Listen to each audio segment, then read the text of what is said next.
So I want to talk a little bit about PPP funds. When these programs were put in place, I could have gone out and gotten PPP money to pay employees and to pay studio rent, even though we're not using the studio right now. We're still paying rent for it because we have a lease.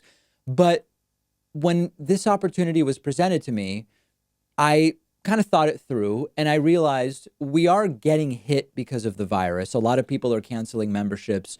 We're having some advertisers drop out.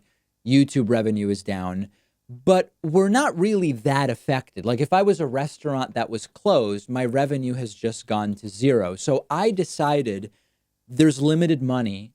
I'm not going to take this funding. I'm not going to do it. I'm going to leave the money for somebody else. I opted out, and some people in our audience grabbed some memberships and made up for a little bit of the hole we were digging out of. We've now learned, because the data has been released about who received large amounts of money through this government bailout program, that Kanye West's clothing line has been bailed out. Scientology, the Church of Scientology, took money. Kanye West's clothing line was cleared to receive $5 million. This is a $1 billion brand. They received $5 million. The Church of Scientology, which is so wealthy and a major holder of real estate. And I want to remind people that these were loans designed in a way where, as long as the loans are used with certain parameters, like to pay for payroll, et cetera, you don't need to repay the money. So these were loans that are largely forgivable if you use the money in the prescribed ways. So for churches and other entities that don't pay taxes, they aren't paying taxes, which is ultimately where this money comes from, right? This money's coming from government revenues, the taxes I pay, the taxes you pay.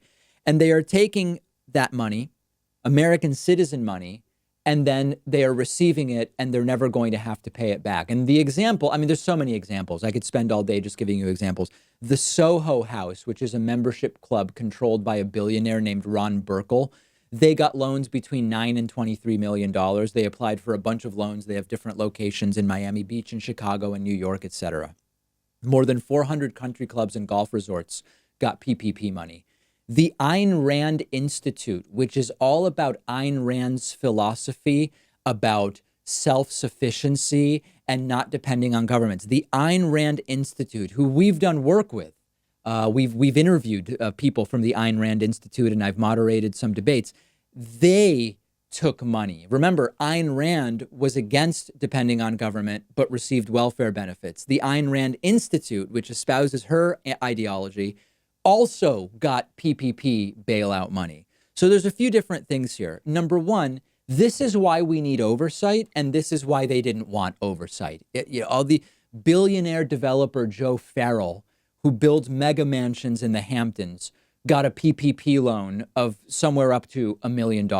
Private jet companies, which have quickly rebounded because rich people now, instead of flying first class, or chartering a private jet, they're increasingly buying private jets, or private jet companies are buying more jets in order to allow rich people to charter them. So they very quickly recovered. Private jet companies got PPP money, including JetLinks Aviation. It's an insanely long list. But meanwhile, all these small businesses have failed. Restaurant owners I know in Eastern Massachusetts and in Western Massachusetts and even in other parts of the country, they're just closing. They're done. They're not coming back. And again, I could have taken some PPP cash to pay employees and cover studio rent, but because I decided, we're not that bad off, we're not that poor, we're not that poorly positioned, I can just kind of go to my audience and say, listen, a lot of people had to cancel. Maybe you can get a $6 a month membership. Like, that was my ask, because I wanted to do what I thought was the right thing. So it's very disturbing to see the way that this has gone down. Of course, a lot of, it's crony capitalism. A lot of Trump's friends have gotten huge money. But there's also the irony that the same people who say we shouldn't be dependent on government are actually the first in line for the handouts. And a lot of them are wealthy conservatives. Every broke and struggling small business owner should be furious about what's going on. And, the right loves to claim to be against socialism, but they're against it as long as it's not helping poor people, right? When it's not helping poor people, that was confusing. When it's not helping poor people, when it's helping them and their friends, all of a sudden socialism is okay. And last point on this, if you know how they always say, well, private companies are going to do better jobs at things than the government. If a private company had screwed up the distribution of PPP funds this badly, heads would be rolling, people would be fired, there would be massive penalties. And meanwhile, the Trump administration is essentially getting a pass, using with no oversight PPP money being used as a slush fund for Trump's friends and other people in positions of power. It's, you know, it's infuriating, but it's also just really sad and depressing that this is, did we really expect anything else when when Trump talks about doing infrastructure spending, he talks about doing it by handing out contracts to his buddies. You know, there's always some crony capitalist background to this. And we're going to continue covering this over on our Instagram page at David Pakman Show. So make sure you're following us there. We're going to take a quick break. I am going to talk about Mary Trump's book coming up next. If you love feeding your intellectual curiosity, but you're always struggling to find the time, check out one of my all-time favorite apps called Blinkist. Blinkist lets you consume an entire book on your way home from work. They take thousands of popular nonfiction books, condense each one into text or audio that you can get through in just 15 minutes, and you get all of the important core ideas and information from that book.